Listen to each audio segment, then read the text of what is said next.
Hello everyone, welcome to concept IQ. आप सभी का स्वागत है in our aptitude and reasoning practice session में। चलिए आज का सेशन स्टार्ट करते हैं।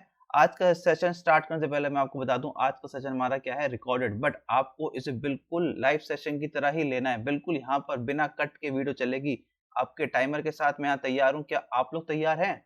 चलिए, अगर आप लोग तैयार हैं तो जल्दी से वीडियो को लाइक करें और हमारे सेशन के पहले क्वेश्चन की ओर हम लोग बढ़ते हैं। चलिए, सेशन का पहला क्वेश्चन ये रहा था, HCF of two number is 15 and their LCM is 300. If one of the number is 60 then the other number is। दो संख्याओं का HCF यदि 15 है और उनका LCM यदि 300 है और यदि आपको एक संख्या भी दे रखी है 60, तो आपको दूसरी संख्या क्या करनी है, ज्ञात करनी है। चलिए, आपके पास चार ऑप्शन है और आपके पास समय है इस क्वेश्चन के लिए 20 सेकेंड्स का। चलिए, बिल्कुल प्रॉपर टाइमिंग के साथ आप लोग को ट्राई करना है और आप लोग क्या करना है, कमेंट सेक्शन में अपने आंसर बताने हैं।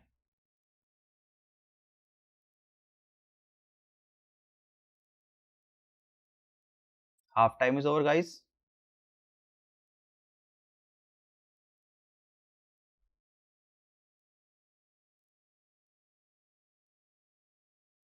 Times up guys. चलिए, ये वीडियो आपको बिल्कुल बिना कट के आपके पास आएगी और आपको बिल्कुल लाइव सेशन की तरह ही इसको लेना, ताकि आपकी कंटिन्यूटी ब्रेक ना हो। ठीक है, कंटिन्यूटी का कंसेप्ट, नई आदतों का कंसेप्ट मैं आपको कभी आराम से बताऊंगा, बट अभी हम लोग पढ़ लेते हैं, जो कि जैसे ही अब लॉकडाउन खुलेगा, मतलब अभी जो आपका छोटा मोटा सा लॉकडाउन बचा हुआ है, इसके बाद सारे एग्जाम्स लाइंड अप है ना, तो हमें पहले अपने एग्जाम पे फोकस करना है। आदतें तो हम बाद में बनाते रहेंगे। चलिए, एक आदत तो हम बना ही रहे हैं कंटिन्यूटी का। चलिए, इस चीज पे फोकस करते हैं। क्वेश्चन कह रहा था, HCF of two number is 15 and their LCM is 300 if one of the number is 16 and the other number is. ठीक है, तो सिंपल सा यहाँ पे क्या लगाना कंसेप्ट, आपको यहाँ पे सिंपल सा कंसेप्ट लगाना है यहाँ पर। And your concept is HCF and to LCM will be equals to the product of two numbers. ठीक है, फर्स्ट नंबर का जो प्रोडक्ट है, जो भी आपका फर्स्ट नंबर है, इनटू सेकंड नंबर। ठीक है, तो आपका ये हमेशा क्या रहेगा, सेम रहेगा। The product of LCM and LCM will be equal to the product of first number and second number. ठीक है, चलिए, एचसीएफ आपको दे रखा है क्वेश्चन के अंदर 15 और आपको एलसीएम दे रखा है 300। फर्स्ट नंबर आपको दे रखा है 60, आपको क्या करना है, सेकंड नंबर यहाँ से क्या करना है, ज्ञात करना है। ठीक है, बस ये क्या हो जाएगा आपका, डिवाइड बाय 5। आपका सेकंड नंबर क्या आ जाएगा, 75। ठीक है, चलिए, so right option is option number B, 75। चलिए, बढ़ते हैं नेक्स्ट क्वेश्चन की ओर। So the next question is, if P ratio Q is equals to R ratio S is equals to T ratio U और ये आपको बराबर है 2:3 के, देन आपको फाइंड करना है MP plus NR plus OT ratio MQ plus NS plus OU। ठीक है, तो जल्दी से बताएंगे इसका आंसर। आपके पास इस क्वेश्चन के लिए है 30 सेकेंड्स एंड आपका समय शुरू होता है अब।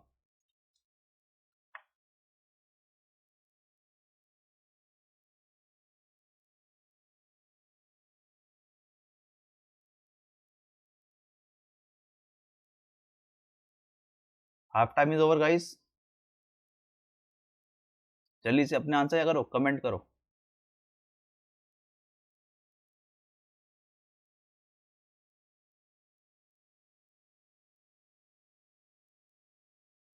चलिए, टाइम्स अप। ऐसे क्वेश्चन हम लोग पहले भी देख चुके हैं और ये यूपीएसआई का सबसे फेवरेट क्वेश्चन है। सब जो हर साल इस टाइप का क्वेश्चन आपको यूपीएसआई में देखने को मिलेगा और ये क्वेश्चन आपको पूछा कहाँ गया है, एसएससी सीजीएल प्रीलिम्स 2000 में। ठीक है, और ये यूपीएसआई का ना फेवरेट क्वेश्चन है। ये इस टाइप के क्वेश्चन आपको यूपीएसआई में जरूर मिलेगा। ठीक है, तो एक क्वेश्चन तो आपको कंफर्म होगा इस कंसेप्ट पे।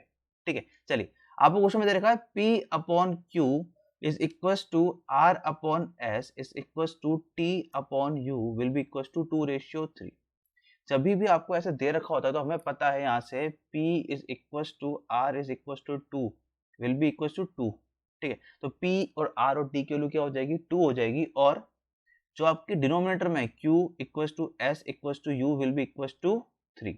अब हमसे देखो, हमसे पूछा गया क्वेश्चन के अंदर, हमसे क्वेश्चन में पूछा गया है MP plus NR plus OT और नीचे क्या आपके पास MQ plus NS plus OU। अब देखो, आपके पास P की वैल्यू है 2, R की वैल्यू क्या है 2 और T की वैल्यू क्या है 2। आपके पास न्यूमरेटर में 2 क्या आ जाएगा, कॉमन आ जाएगा। ठीक है, 2 आपके पास कॉमन आ गया। यहाँ पे क्या बचेगा आपके पास M plus N plus O। अब जरा डिनोमिनेटर भी देख लेते हैं। आपके पास Q की वैल्यू क्या है 3, S की वैल्यू क्या है 3 और u की वैल्यू क्या है 3, ठीक है, ये भी 3 है, ये भी 3 है और ये भी 3। तो क्या करें, 3 नीचे से कॉमन ले लेते हैं, यहाँ पे क्या बचेगा आपके पास m plus n plus o। अब ये कट गया, क्या बना इसका रेशियो 2:3। तो राइट ऑप्शन होगा आपका option number C will be your right option. चलिए बढ़ते हैं नेक्स्ट क्वेश्चन की ओर। इफ 2/3, ठीक है, that is 2/3, if 2/3 of a number will be equals to 75% of b is equals to 0.6 of c, then आपको फाइंड करना है a ratio b ratio c की वैल्यू। ये क्वेश्चन पूछा गया आपका एसएससी सीजीएल प्रीलिम्स 2008 में और बिल्कुल सेम क्वेश्चन आपको पूछा गया एसएससी सीआईएसएफ एएसआई 2010 के पेपर में। आपके पास है 4 ऑप्शन और ऐसा क्वेश्चन हम लोग पहले भी कर चुके हैं। चलिए आपके पास समय है इस क्वेश्चन के लिए 30 सेकंड्स का और आपका समय शुरू होता है अब।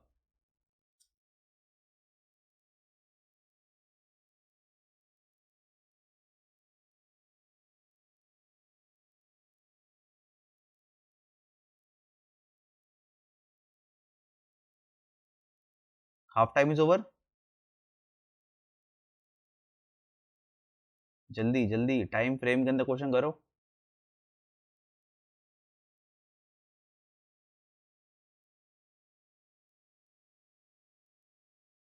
Times up. चलिए क्वेश्चन क्या कह रहा है आपसे, क्वेश्चन कह रहा है कि 2/3 of A is equal to 75%। जब परसेंट को फ्रैक्शन में कन्वर्ट करते हो आपका क्या रहता है 75 डिवाइड बाय 100, ठीक है, B is equal to 0.6 of 10, ठीक है, तो यहाँ पे क्या जाएगा 0.6 ऑफ सी। ठीक है, चलो मैं आपको बिल्कुल डिटेल सॉल्यूशन कराऊँ। यहाँ पे क्या जाएगा 3/4, यहाँ पे क्या जाएगा 0.6 आप सॉल्व करोगे तो आपको क्या जाएगा 6/10 मतलब 3/5। मतलब क्या हुआ यहाँ पे 2/3 of A is equal to 3/4 of B is equal to 3/5 of C. ठीक है, हमसे पूछा गया ए बी और सी का रेशियो पूछा गया, A ratio B ratio C. जब भी आपका इक्वल का साइन रेशियो में कन्वर्ट होता है तो जो भी आपका कोफिशिएंट होता है, जैसे सपोज ए के साथ कोफिशिएंट क्या है 2/3, बी के साथ कोफिशिएंट क्या है 3/4 और सी के साथ कोफिशिएंट क्या है 3/5, तो आप क्या करते हो इस कोफिशिएंट को रेसिप्रोकेट करके क्या लेते हो एक ही लिख देते हो। ठीक है, यहाँ पे आपका क्या था 2/3 था, तो आप अगर इसको रेसिप्रोकेट करोगे तो क्या हो जाएगा यहाँ पे 3/2। ऐसे बी के साथ क्या था 3/4, इसको क्या करो रिवर्स करो और नीचे लिख दो बी के, क्या हो जाएगा यहाँ पे 4/3 और यहाँ पे सी के साथ क्या 3/5। अब 3/5 क्या करो रिवर्स करो और उसको सी के नीचे लिख दो, यहाँ पे क्या हो जाएगा आपके पास 5/3। अब आपके पास डिनोमिनेटर में क्या है 2 है 3 है और एक और 3 है और 2 3 और 3 का एलसीएम लेना है, क्या हो जाएगा 6। अब इस 6 को क्या करो यहाँ पे मल्टीप्लाई कर दो, यहाँ पे भी 6 से मल्टीप्लाई किया, यहाँ पे भी 6 से मल्टीप्लाई किया और यहाँ पे भी 6 से मल्टीप्लाई किया। 2 3 जा 6, 3 2 जा और 3 2 जा 6, करेक्ट। तो आपके पास a ratio b ratio c की वैल्यू क्या आ गई 3 into 3 that is 9, 4 into 2 that is 8, 5 into 2 that is 10। ठीक है, रेशियो का मतलब क्या होता है आपको सबसे सिंपलेस्ट फॉर्म में लिखा है, मतलब आपके इन तीनों नंबर से जो भी कॉमन उसे काट लो, बट यहाँ पे कुछ कॉमन दिख रहा है नहीं, तो ये यहाँ पर क्या हो जाएगा right answer, that is option number D will be your right answer.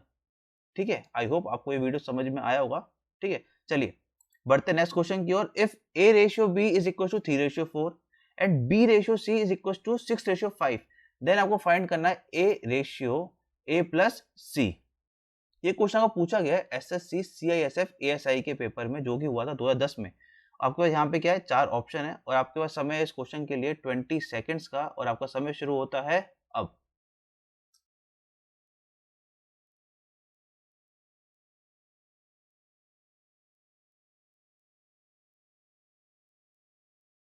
Half time is over.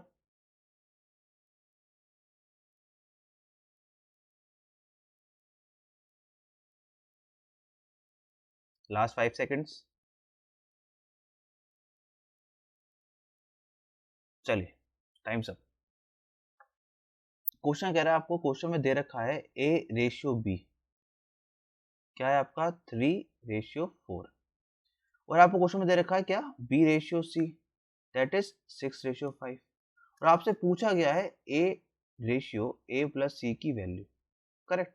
तो हम क्या करते हैं यहाँ पे एक जनरलाइज रेशियो निकाल लेते हैं ए बी सी का। तो हम लोग यहाँ पे चलो इसको क्वेश्चन करते हैं मेथड 3 से। मेथड 3 क्या था आपका डायरेक्ट मेथड था। ठीक है, आपको अगर ए की वैल्यू निकालनी हो, ए सपोज यहाँ पे कर लेता हूँ, ए बी और सी आपको निकालना हो, ठीक है। अगर आपको ए बी सी निकालना हो डायरेक्टली, तो आपको पता है ए क्या होता है आपका, the product of first column gives you A, तो यहाँ पे क्या हो जाएगा आपके पास 18। Product of last column gives you C, आपको इससे आ जाएगा 45 दैट इज 20, और 4 into 6 विल बी बी 24। अब देखो यहाँ पे कुछ कॉमन है, कहोगे यस सर, ये सब 2 से जा रहे हैं, 9 12 एंड 10, इसके बाद कुछ कॉमन है नहीं, तो आपके पास ए की वैल्यू क्या आ गई 9 और सी की वैल्यू क्या आ गई 10, यहाँ पे रख दो, ए की वैल्यू क्या हो जाएगी 9 ए प्लस 10, ठीक है। तो यहाँ पे क्या है आपके पास 9 by 19 that is 9:19 will be your right answer. तो क्या हो जाएगा आपके यहाँ पर ऑप्शन नंबर सी। तो हमने इसको किया है किससे, मेथड नंबर 3 से। आप मेथड नंबर 2 भी यहाँ पे अप्लाई कर सकते हो, ठीक है। अब जिन बच्चों को मेथड 2 अच्छे से आता है तो उनके लिए मैं इस क्वेश्चन को मेथड 2 से भी करके दिखा देता हूँ, ठीक है। चलिए देखो मेथड 3 से ये चुटकियों में हो गया, उससे भी ज़्यादा टाइम लगेगा, बस मुश्किल से 5 सेकंड का फर्क है। बट अगर आपको मेथड 2 अच्छे से आता है तो अपने उस मेथड को बिल्कुल स्ट्रॉन्ग रखिए, ठीक है। जो भी आप मेथड पढ़ रहे हो, जो भी आप जिस मेथड से क्वेश्चन को सॉल्व कर रहे हो, उसी मेथड को पकड़ के चलो, ठीक है। एग्जाम में कंफ्यूज नहीं होना, हम इतना सा भी लापरवाही नहीं कर सकते एग्जाम के अंदर कि वहां पे हम कोई नई चीज ट्राई करें। तो आपको जितना भी नई चीज ट्राई करनी है यहीं ट्राई कर लो, यहीं पे आप देख लो आपको मेथड नंबर 3 अच्छा लग रहा है, मेथड नंबर 3 फॉलो करो, मेथड नंबर 2 अच्छा लग रहा है, मेथड नंबर 2 फॉलो करो, बट कोई भी एक मेथड फॉलो करो, ठीक है।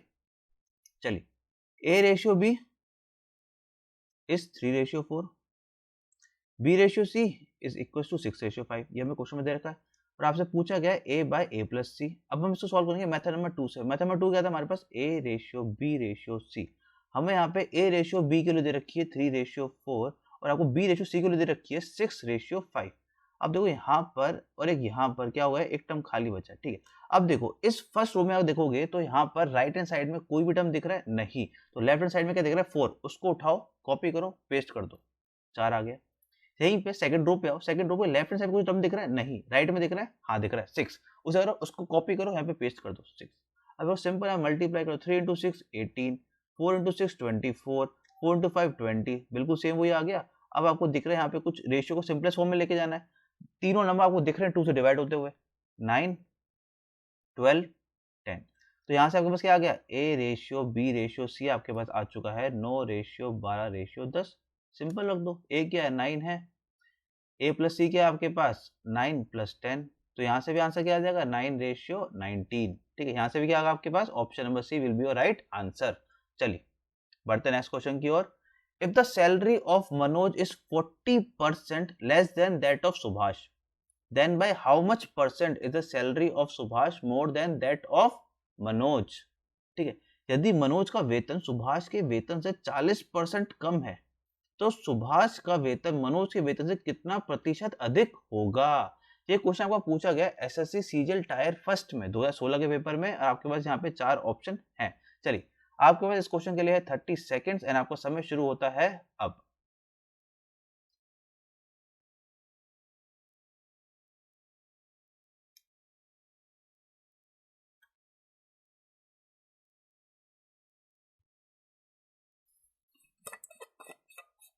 Last 10 seconds.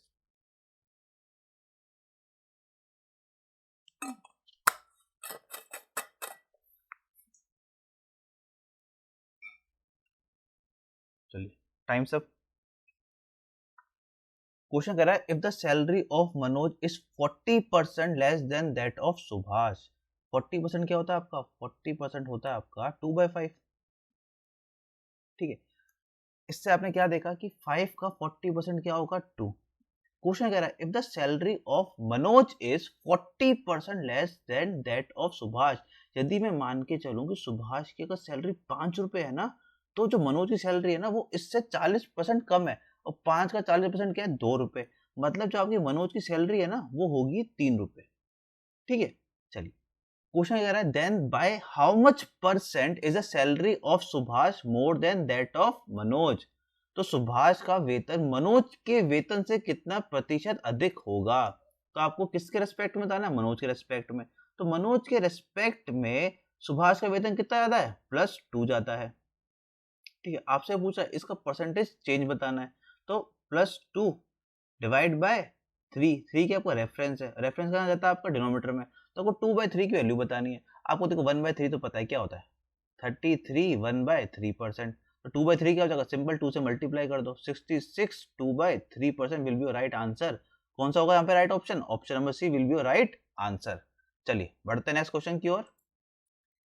In a morning two friends Sonu and Monu were talking to each other face to face. If at this time the shadow of Sonu fell exactly to the right of Monu, then in which direction Sonu was facing. एक सुबह सोनू और मतलब एक सुबह दो सोनू और मोनू आपस में आमने सामने बात कर रहे थे। यदि इस समय सोनू की छाया मोनू के ठीक दाईं ओर पड़ती है तो सोनू का मुख किस दिशा में होगा। आपके पास 4 option, north, south, north west और नन ऑफ दीस। चलिए आपके पास इस क्वेश्चन के लिए समय है 40 सेकंड का, and your time starts now.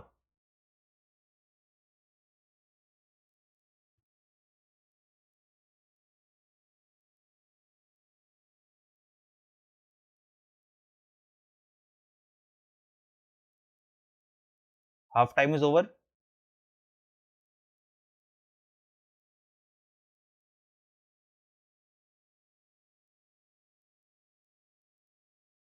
Last 10 seconds.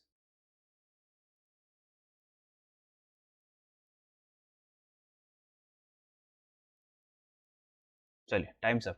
तो जैसे ही आपको टाइम दूं ना क्वेश्चन के लिए, सब कुछ दुनियादारी भूल के उस क्वेश्चन में घुस जाया करो।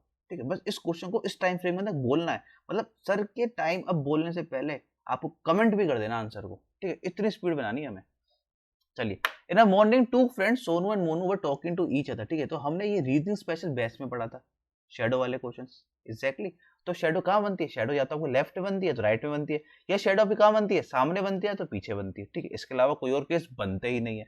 यदि आपकी शैडो लेफ्ट राइट में बनती है मतलब आपको सन का लेफ्ट और सन का राइट लेना है। ठीक है, यदि आपकी शैडो आगे बनती है या फिर पीछे बनती है तो आपको क्या करना है, आपको ये फंडा ध्यान रखना है। यदि आप सन के सामने खड़े हो तो आपकी शैडो कहाँ बनेगी, आपके पीछे। ठीक है, यदि आपकी शैडो आपके आगे बन रही है मतलब क्या है कि सन आपके पीछे है। बस सिंपल सा कंसेप्ट और चुटकियों में आंसर सॉल्व। मतलब इतना बड़ा आपको क्वेश्चन दिख रहा है ना, ये आपको पेन भी नहीं उठाना पड़ेगा। एग्जैक्टली। देखो मॉर्निंग का समय आपको ऐसे सॉल्व करके दिखाता हूँ, फिर आपको डिटेल सॉल्यूशन में दूंगा। जिन बच्चों ने रीजन स्पेशल बैच को नहीं पढ़ा है ना, वो जाके कॉन्सेप्ट IQ के चैनल पे जाके रीजन स्पेशल बैच की पूरी प्लेलिस्ट बनी है। उस प्लेलिस्ट में 6 वीडियो है जिसमें मैंने डायरेक्शन एंड डिस्टेंस के जितने भी क्वेश्चन वो पूछ सकता है ना पेपर में, किसी भी पेपर में, चाहे आप किसी भी पेपर की तैयारी कर रहे हो, अगर जहाँ पे आपका डिस्टेंस एंड डायरेक्शन है आप बस उसको पढ़ जाओ, इतना सफिशिएंट है। उसके बाहर आपको प्रैक्टिस करने की जरूरत ही नहीं है। मैंने आपको 85 के या फिर 90 के अराउंड क्वेश्चन करवा दिए। बहुत क्वेश्चन होते हैं आपके इतने। ठीक है, तो बिल्कुल बेसिक से पूरा ऊपर लेवल तक लेके गया हूँ। देखो अब इस क्वेश्चन को पहले सॉल्व करते हैं बिना पेन के। क्वेश्चन कह रहा है आपसे, भैया मॉर्निंग का समय है। ओके, मॉर्निंग का समय है मतलब आपका सन कहाँ होगा, आपका सन होगा ईस्ट में। ठीक है, दो फ्रेंड है सोनू और Monu. The shadow of Sonu fell exactly to right of Monu. ठीक है, तो मोनू के राइट में बन रही है। ईस्ट का राइट लोगे, ईस्ट का राइट क्या हो जाएगा, साउथ। अब किसका राइट है, मोनू का राइट है तो मोनू का फेस कहाँ होगा, साउथ की तरफ। आपसे पूछेगा सोनू का फेस, जब मोनू का फेस साउथ की तरफ है सोनू का फेस कहाँ होगा, नॉर्थ की तरफ। बस खटक आंसर मारा और आगे बढ़े।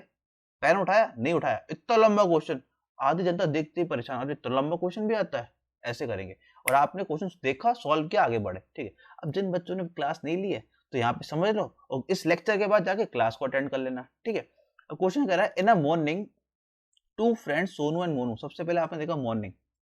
ठीक, चलो मॉर्निंग का समय है। परछाई क्या बन रही है, परछाई या लेफ्ट में या राइट में बन रही है, परछाई बन रही है राइट में। मतलब राइट और लेफ्ट का कंसेप्ट यूज होने वाला है। मतलब जब भी लेफ्ट और राइट का कंसेप्ट यूज होगा तो हम लोग क्या करते हैं, सन का लेफ्ट या फिर सन का राइट लेते हैं। तो हमें क्या लेना होता है, सन का लेफ्ट या फिर सन का राइट लेना होता है। ठीक है, चलिए तो मॉर्निंग के टाइम पे सन कहाँ होता है आपका, ईस्ट में। क्वेश्चन में क्या बोल रहा है, आपको राइट लेना है। ईस्ट का राइट क्या हो जाएगा, राइट मतलब क्या, 90 डिग्री क्लॉकवाइज। मतलब अगर आप ईस्ट पे खड़े हो तो आपको ईस्ट से राइट लेना है, कितना, 90 डिग्री क्लॉकवाइज। कहाँ पहुंच जाओगे, साउथ में पहुंच जाओगे। ठीक है, कहाँ पहुंच जाओगे, साउथ में पहुंच जाओगे। राइट किसका लिया है, राइट लिया है मोनू का। तो ये फेस डायरेक्शन किसका बताएगा, ये फेस डायरेक्शन भी किसका बताएगा, मोनू का ही बताएगा। भाई जिसका राइट उसी का बताएगा फेस डायरेक्शन। तो आपको पता चल गया कि भैया मोनू का फेस डायरेक्शन कहाँ पर है, साउथ में। पूछा किसका गया, सोनू का पूछा गया। यदि मोनू का पूछा गया तो हम सिंपल साउथ मारते आगे बढ़ते, बट पूछा गया साउथ मतलब सोनू का। तो देखो अगर मोनू और सोनू आपस में क्या कर रहे हैं, एक दूसरे को फेस टू फेस बात कर रहे हैं। ठीक है, तो अब क्या हुआ, यदि आपको मोनू पर चल के साउथ, मतलब मोनू के इस तरफ साउथ है, तो डेफिनेटली पीछे क्या होगा, नॉर्थ होगा। तो जब यहाँ पे आपके पास क्या क्या सोनू, सोनू डायरेक्शन क्या है आपकी साउथ, तो आपकी मोनू डायरेक्शन क्या होगी, अपने आप 180 डिग्री अपोजिट हो जाएगी। तो आपके पास क्या जाएगा, सोनू डायरेक्शन आपके पास क्या जाएगी, नॉर्थ। ठीक है, तो राइट ऑप्शन क्या होगा आपका, option number A will be your right option. चलिए आगे बढ़ते हैं, उसके बाद हम लोग डिस्कस करेंगे आज का concept of the day. So next question is, A is the father of B, C is the daughter of B, D is the brother of B, E is the son of A, then what is the relationship between C and E. यदि A B का पिता है, C B की पुत्री है, D B का भाई है और ई ए का पुत्र है, तो सी और ए के बीच का क्या संबंध होगा। ये क्वेश्चन को पूछा गया एसएससी सीपीओ एसआई 2010 के पेपर में। आपके पास 4 ऑप्शन है, आपके पास समय इस क्वेश्चन के लिए 40 सेकंड्स का। काफी अच्छा क्वेश्चन है, ठीक है, काफी इंतजाम से कीजिएगा, ठीक। यहाँ पे सिली मिस्टेक होने के चांसेस हैं, ठीक है। चलिए तो टाइम स्टार्ट्स नाउ, लग जाओ क्वेश्चन में।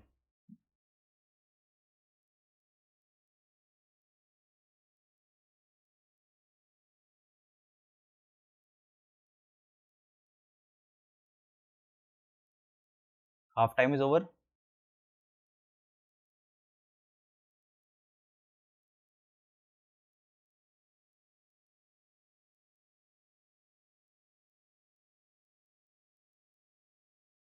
Last 5 seconds. चलिए टाइम्स अप। देखो, जब भी आपको ब्लड रिलेशन क्वेश्चन मिले या आपको इंग्लिश में एंटोनियम सिनोनिम वाला क्वेश्चन मिले, तो आपके पास ना पेपर में राइट साइड में कॉलम में एक तो घड़ी चलती रहती है, आपको तो वो देखना घड़ी को, और घड़ी के पास ही वहां पे ना आपके पास लैंग्वेज चेंज का ऑप्शन होता है। तो ऐसे ब्लड रिलेशन वाले क्वेश्चन को ना लैंग्वेज चेंज करके पढ़ लिया करो, हिंदी में क्वेश्चन बहुत आसान हो जाते हैं, ठीक है। तो ए बी का क्या है, पिता है, ठीक है। चलिए यहाँ पे करते हैं, ए क्या है, बी का पिता है। चलिए तो ए का जेंडर पता है, पिता है किसका, बी का। नेक्स्ट स्टेटमेंट क्या कह रहा है, सी बी की पुत्री है। तो देखो सी क्या है, बी की पुत्री है, तो सी के जेंडर में पता क्या, पुत्री है बी की। डी बी का भाई है। चलिए तो क्या है, जो डी है वो बी का क्या है, भाई है, ठीक है। चलिए ई ए का पुत्र है, ई जो है क्या है, वो ए का पुत्र है, ई जो है वो ए का क्या है, पुत्र है। तो ई का भी हमें जेंडर पता है। सी और ई के बीच का क्या संबंध होगा, ठीक है। चलिए तो देखो, जैसे आप इस लेवल से ऊपर जाओगे, इस लेवल में आपको क्या मिलेंगे, इस लेवल में आपको मिलेंगे फादर, मदर, अंकल, आंट, ठीक है। तो आपको ये बात अब तक समझ में आ चुकी होगी, चाहे आपके चाचा हो, चाहे आपके ताऊ हो, चाहे आपके मामा हो, सब क्या कहलाएंगे, अंकल। चाहे आपकी चाची हो, चाहे आपके बुआ हो, चाहे आपकी मामी हो, चाहे आपकी मासी, सब क्या कहलाएंगी, आंटी कहलाएंगी सब, ठीक है। तो इसमें कोई दिक्कत तो है ही नहीं। तो आपको यहाँ पे क्या पता चलेगा, जो ई है ना वो क्या होगा, सी का अंकल होगा, ठीक है। अब इस सी का हमें जेंडर पता है, सी का जेंडर क्या है कि वो फीमेल है, तो यहाँ पे क्या हो जाएगा, नीस। चाहे आपकी भांजी हो, चाहे आपकी भतीजी हो, दोनों के लिए हम वर्ड क्या यूज करते हैं, नीस का यूज करते हैं। तो दोनों के बीच रिलेशन क्या हो जाएगा, अंकल एंड नीस का रिलेशन हो जाएगा। किसका, ई और सी के बीच रिलेशन क्या होगा, अंकल एंड नीस का, अंकल एंड नीस का।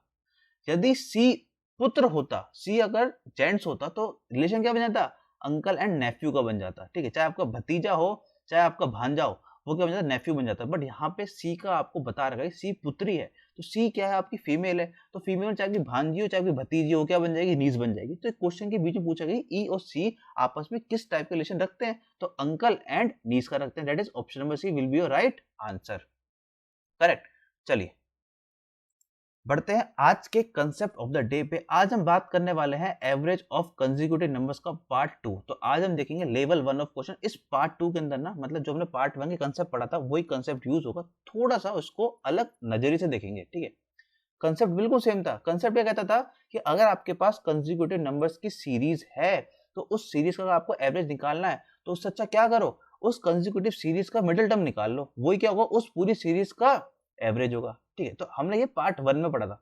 हम पार्ट 2 में भी कंसेप्ट सेम है, तो कंसेप्ट हर जगह सेम रहता है। तो कंसेप्ट आपको जो पार्ट 1 का था, पार्ट 2 का भी सेम होगा, बट देखने का नजरिया क्या हो जाएगा, यहाँ पे थोड़ा सा चेंज होगा, ठीक है। और उस नजरिए के हिसाब से मैं आपके सामने में लेवल 1 ऑफ क्वेश्चन लेके आया हूं। तो पार्ट 2 में 3 लेवल के क्वेश्चन पूछे जाते हैं एट मोस्ट, और हम लोग आज लेवल 1 पढ़ेंगे, कल लेवल 2 पढ़ेंगे, ठीक है। ऐसे करते करते हम लोग हर चैप्टर यहाँ पे कंप्लीट कर चुके होंगे, ठीक है। बस आपको क्या करना है, आपको यहाँ पे रेगुलर बने रहना। क्वेश्चन क्या कर रहा है, तो क्वेश्चन तो यहाँ पे है ही नहीं, पहले हम लोग समझते हैं उसके बाद क्वेश्चन पे भी चलते हैं, है ना। चलिए पहले कंसेप्ट को समझते हैं। अब तक हम लोग क्या कंसेप्ट पढ़ते हुए आ रहे थे। लेट्स सपोज आपके पास 5 कंसेक्यूटिव नंबर है, 1 2 3 4 5। अब तक ये पढ़ा था 5 कंसेक्यूटिव नंबर का यदि मैं आपसे एवरेज पूछूं तो क्या करते थे हम लोग, इसका मिडिल टर्म निकालते थे। इसका मिडिल टर्म क्या होता था, 3, करेक्ट। तो इसका क्या हो जाएगा, एवरेज क्या हो जाएगा यहाँ पे 3। यदि यहीं पे क्या होता है आपका 1 2 3 4 5 6, यदि मैं इस सीरीज का आपसे क्या पूछूं, एवरेज पूछूं। कंसेप्ट क्या कहता है, कंसेप्ट कहता है यदि आपके पास कंसेक्यूटिव नंबर की सीरीज है तो उसका एवरेज निकालने से अच्छा क्या है, उसका मिडिल टर्म निकाल लो। बजाय सबको ऐड करो फिर डिवाइड करो, उससे अच्छा क्या है उस कंसेक्यूटिव सीरीज का मिडिल टर्म निकाल लो। यहाँ से 3 हटाए, यहाँ से 3 हटाए, क्या कंसेप्ट गलत हो गया, नहीं। कंसेप्ट कहता है मिडिल टर्म निकालो। तो यहाँ पे 3 पे रुक गए और यहाँ पे 4 पे रुक गए, और 3 और 4 के बीच का मिडिल टर्म क्या होगा 3.5। तो इस पूरी टर्म का क्या होगा एवरेज 3.5 होगा, ठीक है। चलिए अगला नंबर लेते हैं, लेट सपोज 2 4 6 8 10, ठीक है। इसका एवरेज क्या होगा, यहाँ से 2 हटाए, यहाँ से 2 हटाए, 6। तो इसका एवरेज क्या मिल गया आपको, 6 मिल गया। एक और लेके चलते हैं, 1 3 5 7 9, ठीक है। चलो 11 भी ले लेते हैं। अब मुझे इस सीरीज का क्या बताओ, एवरेज बताओ। तो एवरेज निकालने से अच्छा क्या है, हम इस पूरी सीरीज का मिडिल टर्म निकाल लें। तो यहाँ से 3 गए, यहाँ से 3 गए, तो मिडिल टर्म तो मिला नहीं। तो यार हमारा कंसेप्ट गलत हो गया, नहीं हमारा कंसेप्ट सेम है। हमारा कंसेप्ट कहता है कि उस सीरीज का मिडिल टर्म निकालो। यहाँ हम पहुंचे 5 तक, यहाँ हम पहुंचे 7 तक, और 5 और 7 के बीच का मिडिल टर्म क्या हो जाएगा 6। तो इसका एवरेज क्या हो जाएगा 6, ठीक है। तो अब तक पार्ट 1 में हमने ये सब चीजें पढ़ी थी, और पार्ट 2 में भी यही चीज है, बट देखने का नजरिया थोड़ा सा चेंज करने वाले हैं। अब हम पूरी सीरीज का क्या निकालने वाले थे, हम लोग पूरी सीरीज का निकाल लेते हैं एवरेज। और एवरेज कैसे निकालते हैं, पूरी सीरीज का सम किया divide by number of terms, ठीक है। बट अब जरा यहाँ पे देखो, आपको एक फर्स्ट टर्म दिख रहा है, तो पेन का कलर चेंज कर लेता हूँ, ठीक है। देखो आपको एक फर्स्ट टर्म दिख रहा है और आपको लास्ट टर्म दिख रहा है। यदि मैं इनका क्या निकालूं, फर्स्ट टर्म का और लास्ट टर्म का एवरेज निकालूं, फर्स्ट का और लास्ट का एवरेज निकालूं, क्या मिलेगा आपको 1 + 5 डिवाइड बाय 2, 3 एवरेज ही मिल गया। फर्स्ट और लास्ट टर्म का एवरेज क्या मिल गया, पूरी सीरीज का एवरेज। यहाँ पे चेक कर लेते हैं, यहाँ पे आपका फर्स्ट टर्म क्या है 1, लास्ट टर्म क्या है 6। तो फर्स्ट और लास्ट टर्म का एवरेज निकालो, क्या मिला आपको 1 + 6 डिवाइड बाय 2, 3.5। तो आपने क्या देखा, फर्स्ट और लास्ट टर्म का जो एवरेज है वो पूरी सीरीज का एवरेज है। इसको मैं ऐसे ही पढ़ सकता हूँ क्या, ये मेरा पूरी सीरीज का स्मॉलेस्ट नंबर है और ये मेरी पूरी सीरीज का क्या है लार्जेस्ट नंबर है। देखो या तो आपकी सीरीज बढ़ते हुए क्रम में होगी या तो आपकी सीरीज घटते हुए क्रम में होगी। तो एक एंड आपका स्मॉलेस्ट होगा तो अगला एंड क्या बन जाएगा, अपने आप लार्जेस्ट बन जाएगा। इतना समझ में आता है, क्योंकि क्या है कंसेक्यूटिव सीरीज है ना, तो सीरीज में कोई ना कोई पैटर्न फॉलो हो रहा होगा, या तो वो इंक्रीमेंट सीरीज होगी या फिर वो डिक्रीमेंट सीरीज होगी।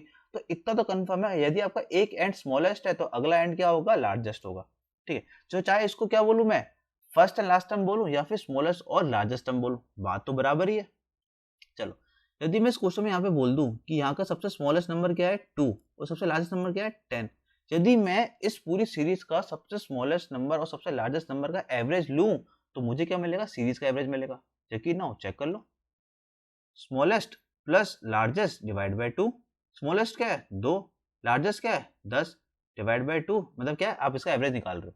तो क्या हो जाएगा आपके पास 6, यही तो था पूरी सीरीज का एवरेज, ठीक है। इसको देख लो, स्मॉलेस्ट नंबर क्या है 1, लार्जेस्ट नंबर क्या है 11। चाहे मैं इसको स्मॉलेस्ट बोलूं, चाहे मैं इसको लार्जेस्ट बोलूं, चाहे मैं इसको सीरीज का फर्स्ट नंबर बोलूं, चाहे मैं इस सीरीज का क्या बोलूं लास्ट नंबर बोलूं, ठीक है। आपको क्या करना है, चाहे आप फर्स्ट और लास्ट टर्म का एवरेज निकालो, चाहे आप स्मॉलेस्ट और लार्जेस्ट नंबर का एवरेज निकालो। तो यदि आप फर्स्ट और लास्ट नंबर का एवरेज निकालते हो, यदि आप स्मॉलेस्ट और लार्जेस्ट नंबर का एवरेज निकालते हो, तो जो आपका फर्स्ट और लास्ट टर्म का जो एवरेज आएगा वही पूरी सीरीज का एवरेज होगा, ठीक है। यहाँ देख लेते हैं, स्मॉलेस्ट टर्म क्या है 1, स्मॉलेस्ट बोलूं या फिर फर्स्ट टर्म बोलूं सीरीज का। 11 क्या है आपका लास्ट टर्म बोलूं या फिर लार्जेस्ट नंबर बोलूं। अब जब इसका एवरेज निकालोगे क्या आएगा आपके पास 12 डिवाइड बाय 2 दैट इज 6, ठीक है। तो अब तक आपने क्या सीखा, इस थोड़ा सा आपने कंसेप्ट तो सेम था, पूरी सीरीज का एवरेज क्या है जो मिडिल टर्म है, बट इसको थोड़ा सा नजरिया हमने चेंज किया देखने का कि यदि हम लोग फर्स्ट और लास्ट टर्म का एवरेज निकालें तो पूरी सीरीज का जो एवरेज है बिल्कुल सेम आएगा। चाहे हम इसको क्या बोले स्मॉलेस्ट टर्म और लार्जेस्ट टर्म बोले, यदि आप स्मॉलेस्ट और लार्जेस्ट टर्म का एवरेज निकालते हो तो जो पूरी सीरीज का एवरेज है वही आपको स्मॉलेस्ट और लार्जेस्ट टर्म का एवरेज यहाँ पे निकाल के देगा। ठीक है, चलो इसको एक क्वेश्चन समझते हैं। चलिए, the average of 7 consecutive number is 25, find the average of first and last term in the series. ठीक है, यहाँ पे क्वेश्चन आया हुआ है पेपर के अंदर। ठीक है, तो सपोज करो कोई भी 7 टर्म रहे होंगे और इनके बीच का एवरेज क्या है, 25 रहा होगा। ठीक है, आपसे पूछा गया find the average of first and last term. अभी हमने क्या पढ़ा था, फर्स्ट और लास्ट टर्म का जो एवरेज होता है वही पूरी सीरीज का क्या होता है, एवरेज होता है। और पूरी सीरीज का एवरेज आपको एवरेज दे रखा है 25। ठीक है, कंसेक्यूटिव सीरीज का ध्यान रखना, कंसेक्यूटिव वर्ड को मिस नहीं करना है। ठीक है, तो जो भी कंसेक्यूटिव सीरीज का एवरेज होगा वही आपके फर्स्ट टर्म और लास्ट टर्म का क्या होगा, एवरेज होगा। यहाँ पे आपके पास आंसर क्या आ जाएगा, 25। पेन भी नहीं चलाना जिसको कंसेप्ट पता है, बाकी बच्चे चेक करेंगे। ठीक है, चलो मैं आपको एक चीज, एक टिप और देता हूँ, या कोई बहुत कम टीचर बताएंगे। आपके सपोज करो आपके 25 क्वेश्चन आ रहे हैं ना एग्जाम में, तो 25 में से एटलीस्ट 1 से 2 क्वेश्चन आपके नन ऑफ दीज वाले आते हैं। ठीक है, और ध्यान रखना नन ऑफ दीज वाले जो क्वेश्चन आते हैं ना, एक बेहद ही आसान क्वेश्चन होगा। 4 ऑप्शन दे रखे होंगे A B C D। ठीक है, और पता है उसका आंसर क्या दे देगा, नन ऑफ दीज। ठीक है, बेहद ही आसान क्वेश्चन का। ठीक है, और जिन बच्चों को अपने आप पे कॉन्फिडेंस, जो बच्चे रेगुलर प्रैक्टिस कर रहे हैं ना, उनको पता है कि हमारा आंसर ठीक है, वो डी मार के आगे बढ़ जाएंगे। और जिन बच्चों को अपने आप पे कॉन्फिडेंस नहीं है, या फिर जो बच्चे रेगुलर प्रैक्टिस नहीं करते हैं, वो इस क्वेश्चन को एग्जाम में 4 बार सॉल्व करेंगे और अपना टाइम बर्बाद करेंगे। ठीक है, और एग्जाम में 1 से 2 क्वेश्चन जानबूझ के डालते ही डालते हैं नन ऑफ दीज वाले, ध्यान रखना। इसलिए कॉन्फिडेंस अगर आपको लाना तो आपको रेगुलर प्रैक्टिस करनी पड़ेगी। चलिए बढ़ते हैं नेक्स्ट क्वेश्चन की ओर। The average of 8 successive number is 6.5। The average of smallest and the greatest number among will be। यदि 8 क्रमागत संख्याओं का औसत 6.5 है, उनमें से सबसे छोटी और सबसे बड़ी संख्या का औसत क्या होगा। ये क्वेश्चन को पूछा गया है एसएससी सीएचएसएल 2010 के पेपर में। कितना ही आसान क्वेश्चन है।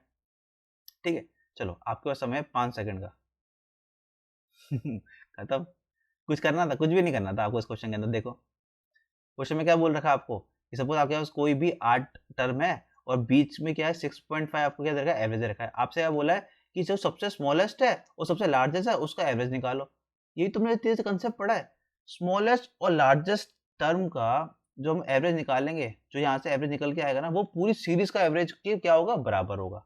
ठीक है, चाहे इसको स्मॉलेस्ट लार्जेस्ट बोलो, चाहे इसको फर्स्ट और लास्ट नंबर बोलो। ठीक है, तो आपको क्या ध्यान रखना है, स्मॉलेस्ट और लार्जेस्ट नंबर यदि हम लोग एवरेज निकालते हैं वो किसके बराबर आएगा, पूरी सीरीज के एवरेज के बराबर आएगा। तो इसका आंसर क्या हो जाएगा, option number B will be your right answer. Pen उठाना पड़ा नहीं। चलिए लास्ट क्वेश्चन ये आपके लिए है। The average of 11 consecutive even number is 50, then find the sum of largest and the smallest number. 11 क्रमागत सम संख्याओं का औसत 50 है, तो सबसे बड़ी और सबसे छोटी संख्या का योग ज्ञात कीजिए। तो आपको यहाँ पे क्या फाइंड करना है, find the sum of largest and the smallest number. आपके पास 4 ऑप्शन है A B C and D। तो आप क्या करना है, यहाँ पे कमेंट करके मुझे आंसर बताना है। मैं इसको नेक्स्ट वीडियो में क्या करूंगा, लूंगा। ठीक है, तो हम यहाँ पे क्या करेंगे, इस क्वेश्चन को डिस्कस करेंगे थर्सडे के लाइव सेशन में। ठीक है, चलिए guys, this is the end of session. I hope आपको आज का सेशन पसंद आया होगा। यदि आपको पसंद आया तो इस वीडियो को जरूर से शेयर कीजिएगा। सो गाइस, खुश रहिए, मुस्कुराते रहिए, मन लगा के मेहनत करते रहिए। मिलते हैं आपसे कल बिल्कुल लाइव सेशन के साथ 5:30 बजे। Bye guys.